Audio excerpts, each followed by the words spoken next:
Petite question pour les débutants, est-ce que ce graphe c'est un achat ou une vente? Regardez bien, on atteint un top ici, là ça descend, on est sur une sorte de bottom. Est-ce que vous achetez ou pas? Regardez bien si on tire un trait ici, voilà, pile poil sur les résistances ici. Et là, est-ce que vous pensez que ça a pété ou pas? Est-ce que vous pensez que ça a pété? Eh bien on espère parce qu'actuellement là les bottoms, c'est les points d'entrée pour Pfizer et Moderna, donc c'est là où on investit dans Pfizer. Très bon bottom, là on pète la résistance de mort et to the moon, les morts to the moon. Pourquoi on peut prédire les morts juste avec un graphe comme ça? Je sais pas, le hasard. Que tu sois un boule, que tu sois un bear, tes analyses tu penses les faire avec flair. Bah le bitcoin s'en bat les couilles tes analyses. Le Bitcoin en daily, regardez bien, ici on a donc le 0,5 qui fait vraiment maintenant de manière définitive office de résistance, ça fait déjà depuis pas mal de jours je vous le dis. Dès qu'on a pété ici cette résistance là, je dis prochaine résistance ici 0,5.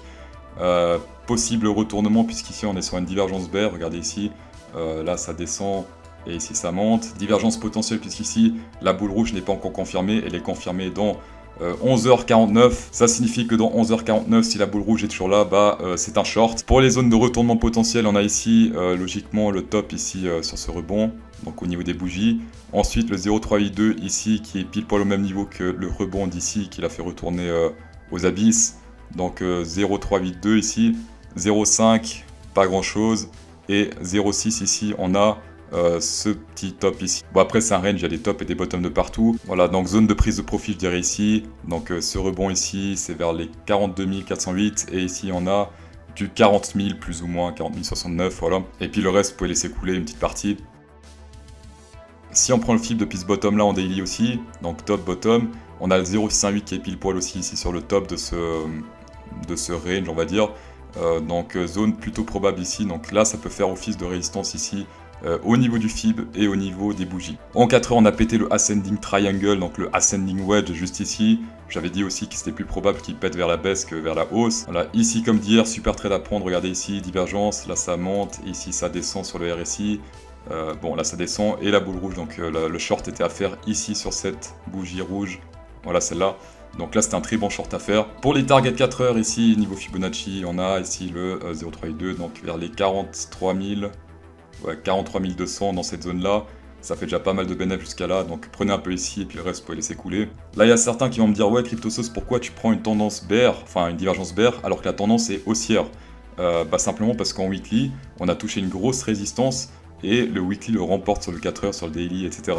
Donc là, super zone pour prendre un petit short. Voilà, pour moi c'était une bonne occasion pour prendre un short, ça concordait avec mes théories de continuation de tendance bear d'ici peu. Est-ce que là j'ai short le top absolu? On verra bien. Mais pour l'instant, en tout cas, il semble descendre, donc on reste à voir dans les jours qui viennent. Sinon, la nouvelle un peu boule, c'est que la tendance est toujours haussière ici en 4 heures. On a juste pété ici le MA20. Il y a une divergence boule ici, si on regarde bien. Pas confirmée, hein. Voilà, là ça monte, ici ça descend. Donc s'il y a une boule verte ici, théoriquement c'est un buy.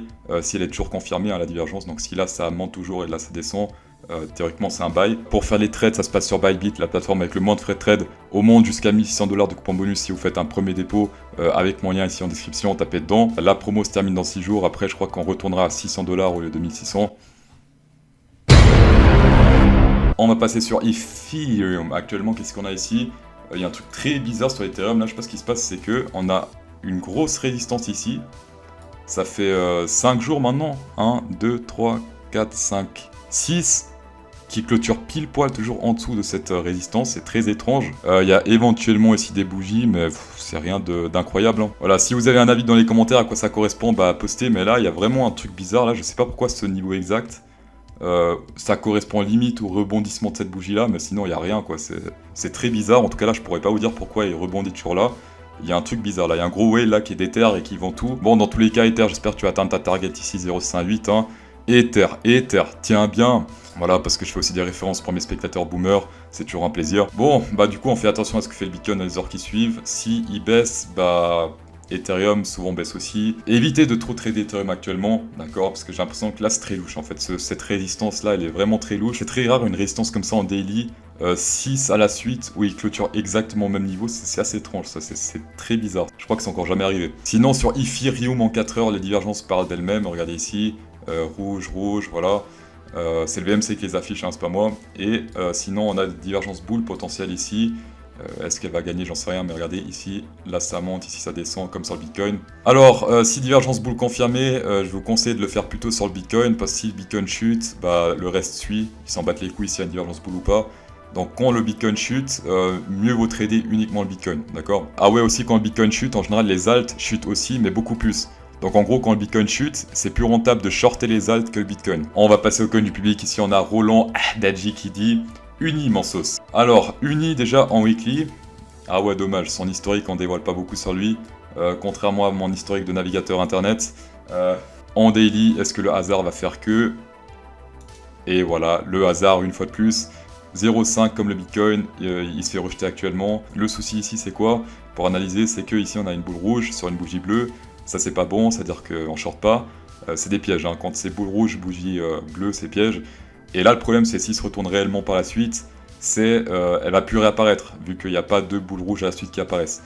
Donc là tu peux short théoriquement si il clôture en dessous, on va dire de ces deux bougies là. Voilà. S'il clôture sous ce niveau-là, 28,33, là tu peux lancer un short, d'accord? Alors le Uni a quand même fait, je crois, 100%, 116%, donc une petite correction ne ferait pas de mal, hein, c'était en ligne droite là, donc une correction serait totalement saine.